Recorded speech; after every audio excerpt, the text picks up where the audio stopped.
Il Comune di Venezia ha confermato il suo ruolo di capofila in Veneto per i progetti contro lo sfruttamento sessuale e la tratta di persone. Il Dipartimento Pari Opportunità ha finanziato con 1.300.000 euro il progetto Nave, presentato da Cafarsetti insieme a una rete di partner pubblici e privati.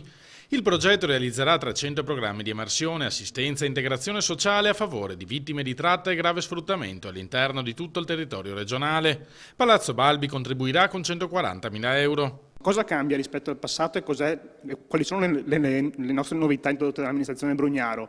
Prevede un finanziamento integrale del Ministero, quindi alcun costo graverà sui cittadini veneziani, sarà un servizio modulato in tutto il Veneto con un ruolo di protagonisti anche degli altri 6 comuni capoluogo di provincia. Ci sarà anche una possibilità forte di micro-equip nei territori, ma noi consideriamo queste novità come funzionali ad incrementare il ruolo degli operatori nei fenomeni antitratta. Da gennaio sono state 182 le vittime di tratta o grave sfruttamento che sono emerse chiedendo aiuto agli operatori del Comune di Venezia. Nello stesso periodo del 2015 erano state 120.